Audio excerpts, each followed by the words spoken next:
Hey traders, this is Travis from 24FX Academy doing another Wednesday webinar. Thanks for everyone for joining. If you're watching this on YouTube, hello. If you're watching this on Zoom, welcome. If you're watching this on Periscope, hey. If you're watching this on Twitter, hello. And if you're watching this live on Instagram feed, hello. Today we're going to be talking about some major currency pairs of the US dollar CAD, US dollar Swiss franc, US dollar Japanese yen, and my personal favorite, if you don't know, now you know, the Euro USD. We're going to get into some economical data, seeing what we had so far in this week and what can we expect coming up. And we'll get into some chart analysis, finish up the whole cycle. So let's get into it.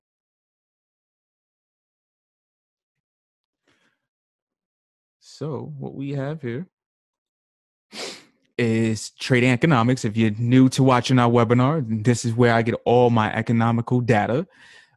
So I go just to see where I'm getting this data from. We get the impact level. I like a 2-star. Mostly I look at the 3-star personally. But when I'm sharing my information, I like to go with the 2-star.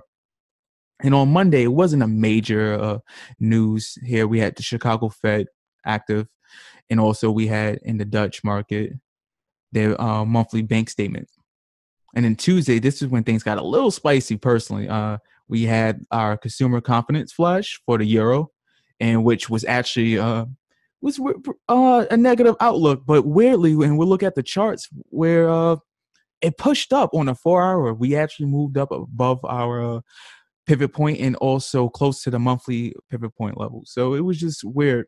But, still the trading plan that I was talking about since last week finally came through. If you're in our chat group, you did see that we actually took profit on the euro short.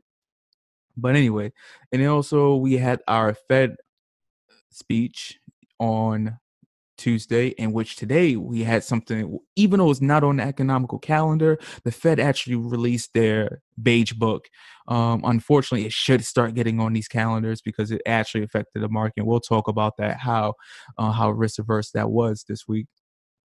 For Canada, we had interest rates, which also helped, while we had this mixed market for the US dollar CAD pair. And yeah, that Beige book really affected the game today. A lot of I was about to say rappers, a lot of traders actually are like, well, I shorted and I just went with the move, but really don't understand why that move came. On the technical side, we did see that, but even though a lot of people was long US dollar in the beginning of the week, because just US dollar just had a lot of momentum from last week and the beginning of this week. This kind of took a lot of traders out, unfortunately. If you're not paying attention to fundamental news, I'm sorry. But yeah, this is what happened and this is why. So let's get into it. So we're going to talk about a few things. I have them on my notes. And the first thing we're going to talk about is, let's go with the CAD. Let's go with that, Let's jump right into it. So we're looking at this on a 4-hour. Zoom in a little. So here we go. So we had the open, which was 8 a.m. Also the 9 right here. I apologize. This is the 5 a.m. Market. And then jumping over here, we have the 9 a.m. So before we get to the 9 a.m., this was the London session. Not much volume, not much noise. So this is the catalyst that had traders thinking, hey, we're probably going to continue bullish before that fundamental news dropped. So, this is where a lot of volume came in the market. And I'll highlight this area. What color we want to do? Green. We like green, right? Give me something in the chat box. Yeah, we like green. All right, so we'll go with green, showing good volume here, right? So a lot of volume got accumulated in this zone before the U.S. market opened. And then out of just plain luck, or maybe because real traders understand how the market moves, the Fed actually dropped the Beige book, accumulated all this volume, and then pushed down, plus with the risk averse news that was pushed. So to break down what happened in that Beige book, you can read on this on a Bloomberg report or go into FX Street. But basically, we just had our FOMC meeting, which really didn't do much, and I see why, because this Beige book was dropping, and I wish I knew it in advance, but I saw that was coming last night. But so right now it's showing bearish sentiment in the market. Right now, the Fed is not confident in the U.S. dollar strength, and that's what pushed it so far down with this bear candle for this 4 hour. And if we look at it on the hourly, it's the same picture. Just strong bear momentum, and that's what caused us to break out of this cloud. But if you're wondering, hey, then if this was such a bad thing, why didn't we continue as bears? Great question. So the reason why we didn't stay as bears, and this was due to the Canadians had something under their sleeves as well for fundamental, which NAFTA has been since what? The beginning of this month, been talking this NAFTA deal. Well, the BOC actually came up with some last minute data and showing that, you know what, Canada has some growth rates coming up in the end of this month into jumping into November. So that's why we had this kind of mixy, tursy look in the market. Also, we're respecting this major pivot point on the 4 hour. So how the market just bounced off the S1 level, also around this cloud, and then rejecting the area, coming back. So this will be something I'll be watching for tomorrow as we get into the Thursday market. Hopefully we have enough value, because as we know, regarding the American sessions, and when I say American, I mean North America currency pairs like Mexico, Canada, and United States, Thursday volume starts to slow down for us, unfortunately. So with that being said, I'll be keeping an eye on this, and also maybe making some weekly plans for next week. So that's the look for the US dollar CAD. Now we jump into if anybody can message me and tell me why TradingView has created this stupid button that looks like the other button that makes the screen big, someone let me know. I hate it. But anyway, let's get rid of this. And they're right next to each other. Like, look at this. That is like a plan to set up. I'm sorry I'm going off subject, but somebody let me know. I need to send a message to TradingView. I hate it. But anyway, we're going to jump into US dollar Japanese yen, in which the US Japanese yen still, I'm fighting to see this fall, but it just won't fall. If we look at the currency index right here, Japanese yen is still pumping, but as I'm still watching out, Switzerland franc is slowly creeping. And this is my indicator. I know it's gonna happen. I can't tell you when, but it's gonna happen. They're gonna switch. Japanese yen is gonna fall and buckle, and Switzerland franc's gonna come up. So I'm just waiting. But hey, if you watch all the past 2 weeks videos, it's been 2 weeks of trading with 24FX. With these webinars, we haven't been wrong yet, So yeah, we're slowly creeping up. But so hence why after that Beige book report, we had this huge bear push down. And also, if we look at this on the 4 hour, look at where we are. We have a monthly level. We have the Ichimoku cloud.